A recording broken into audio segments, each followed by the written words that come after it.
Hello friends, इस video में मैं आपके साथ चर्चा कर रहा हूँ जेके पेपर लिमिटेड के रिजल्ट के बारे में। जेके पेपर के रिजल्ट भी पिछले वीक के अंदर आए हैं और जेके पेपर के शेयर्स ने पिछले एक साल में कोई भी रिटर्न अपने शेयरहोल्डर्स को नहीं दिया। हालांकि शेयर प्राइस में कोई ग्रोथ नहीं आई है, लेकिन कंपनी के प्रॉफिट बहुत बड़े हैं। इस पीरियड के अंदर कंपनी की अगर रिटर्न देखें इन्वेस्टमेंट के ऊपर तो वो तकरीबन 20% से ऊपर है और कुल मिलाकर ये शेयर्स भी 5 के आसपास की पी रेशियो पे चल रहा है। 6,500 करोड़ की मार्केट कैप है और कुल मिलाकर अगर हम सेल्स के एंगल से भी देखें तो इस कंपनी में बाकी पेपर्स के सामने एक छोटा सा डिफरेंस है। वो डिफरेंस ये कि इस कंपनी में थोड़ा सा डेट है बैलेंस शीट में। हालांकि डेट भी बहुत बड़ा नहीं है, बट वो तकरीबन 20% के आसपास आज की डेट में जो मार्केट कैप है उसका 20% से थोड़ा सा ज़्यादा आप ये कह सकते हैं। मान लीजिएगा बैलेंस शीट की जो वैल्यू है उसके सामने 20%, मार्केट कैप के सामने अगर हम देखेंगे तो 30% के आसपास का जेके पेपर के अंदर डेट है, जिसकी वजह से ये एक लो पी वैल्यूएशंस एंजॉय कर रहा है। और बड़ी पेपर कंपनी ब्रांड होने के बावजूद भी इस कंपनी के जो वैल्यूएशंस हैं वो जो है मिड कैप की के अलावा, क्योंकि मिड कैप में है तो अगर स्मॉल कैप कंपनीज के साथ कंपेयर करोगे तो उन्हीं वैल्यूएशंस पर ट्रेड कर रहा है। अब अगर हम बात करें तो इस क्वार्टर के अंदर अगर हम बात करें कि भाई कंसोलिडेटेड पिछले 6 महीनों के दौरान इसने 3,413 करोड़ की सेल जनरेट की और 611 करोड़ का प्रॉफिट जनरेट किया 6 महीने के दौरान।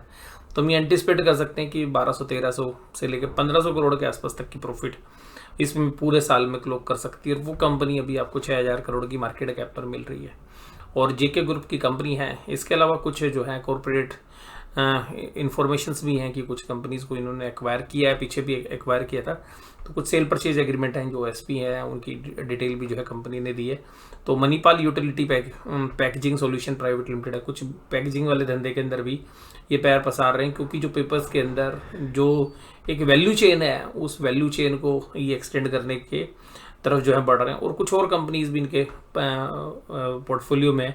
इसके अलावा इन्होंने बिरलाज की कंपनी सिरपुर पेपर भी जो है रिस्ट्रक्चरिंग में खरीदी थी। तो कुल मिलाकर एक बड़ी साइज की पेपर कंपनी अगर हम देखें तो एक इस तरीके के सेगमेंट में इंटीग्रेटेड पेपर कंपनी है। ये सभी तरीके के लगभग ये पेपर बना रही है।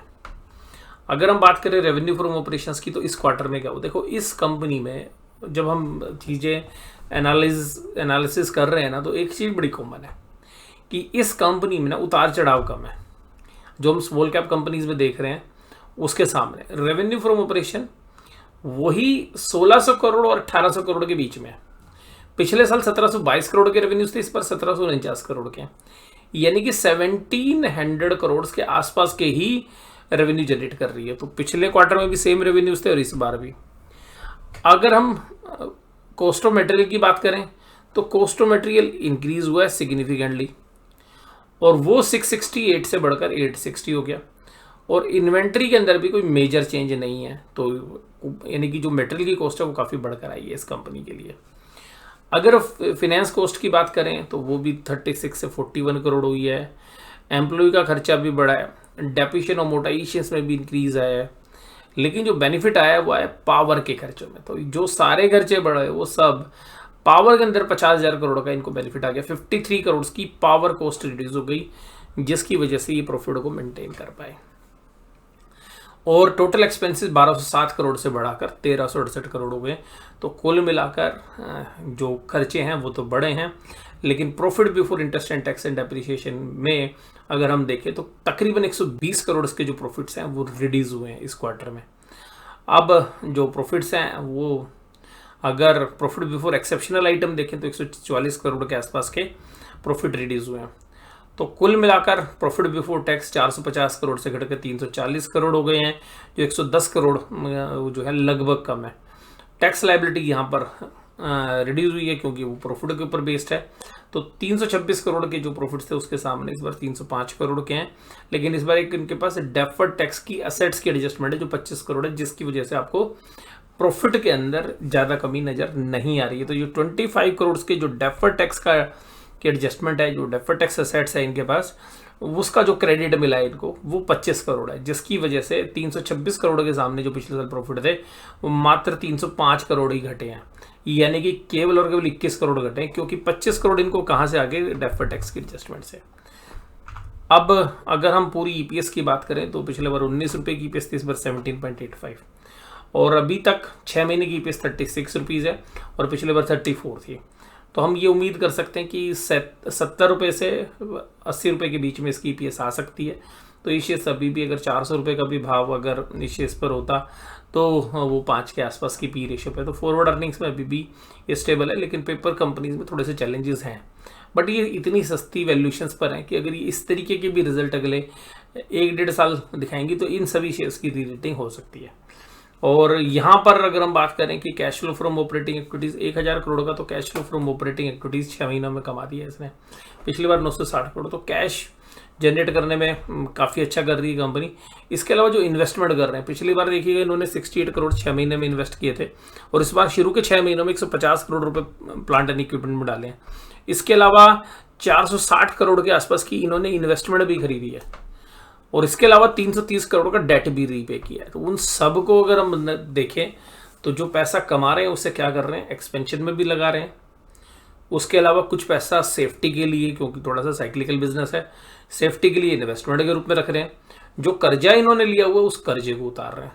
तो कुल मिलाकर ये जो कंपनी है, इसमें भी हमारा सेम व्यू है कि अगले 2 साल के दौरान ये कंपनी की जो फाइनेंशियल स्ट्रेंथ है वो काफ़ी अच्छी हो जाएगी। और मुझे लगता है कि जिस तरीके का डेट है बैलेंस शीट में, ये डेट भी आने वाले 1.5 से 2 साल में आधे से भी कम हो सकता है। अब अगर हम बैलेंस शीट पर भी नज़र दौड़ाएं तो इस कंपनी के अंदर जो इन्वेस्टमेंट्स हैं वो सिग्निफिकेंटली बढ़ रही हैं, स्टैंड अलोन बेसिस पे भी और कंसोलिडेटेड बेसिस पे भी।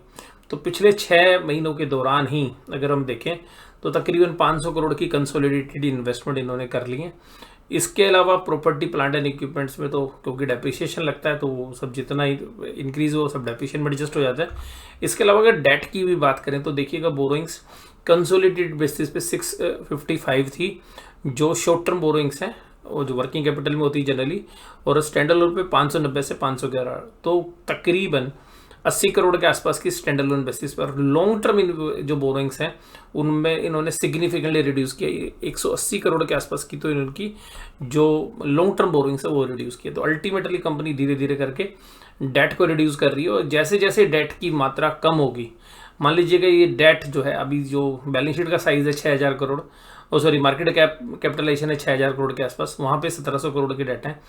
अगर हम इसको ये मान के चलें कि भाई ये जो कंपनी है ये धीरे धीरे करके डेट 1000 करोड़ से नीचे ले आएगी, तो फिर एक सिग्निफिकेंटली ये जो पी रेशियो जो भी आप 5 के आसपास देख रहे हैं, ये 8-9 के आसपास तक की पी रेशियो में एडजस्ट होगी। इसके अलावा जो पेपर्स के अंदर अगर स्टेबल प्रॉफिट भी रहेंगे तो वहाँ पर जो पी री रेटिंग है वो इस के अंदर हो सकती है। और सिमिलरली जो बाकी पेपर कंपनीज हैं वो आज की डेट में लगभग डेट फ्री के आसपास हैं। जैसे SSI paper debt free company है, कैश रिच कंपनी है। वेस्ट कोस्ट पेपर में भी सिमिलर है कि कैश जबरदस्त बैलेंस शीट के अंदर डेट फ्री कंपनी है। सिमिलरली आंध्रा पेपर्स के अंदर है कैश रिच कंपनी है, डेट फ्री है। तो इस तरीके से ये जो कंपनी की साइज में बड़ी है, ब्रांड्स बहुत हैं, तो यहाँ पर अगर 2 साल के अंदर अगर डेट की मात्रा घट जाती है तो इसके अंदर एक सिग्निफिकेंटली री रेटिंग हो सकती है। जो भी वीडियो मैंने आपके साथ शेयर किया only for the educational purposes हैं। कोई भी निवेश करें या अपना शेयर बेचें खरीदें तो अपने फाइनेंशियल एडवाइजर सलाह लें और उसके बाद ही अंतिम फैसले पर पहुँचे। बट मुझे जो लगता है, जिस तरीके का मेरा आउटलुक है वो मैंने आपके साथ इसके साथ चर्चा की। डिस्क्लोजर ये कि पर्सनल पोर्टफोलियो में है, और जो चारों पेपर शेयर्स मैं आपके साथ डिस्कस करता हूँ वो चारों मेरे पर्सनल पोर्टफोलियो में, जिनका नाम अभी मैंने थोड़ी देर पहले लिया। तो अब इस वीडियो के अंदर मैं अपनी बात जो है समाप्त करना चाहूँगा। वीडियो देखने के लिए धन्यवाद। Thank you very much.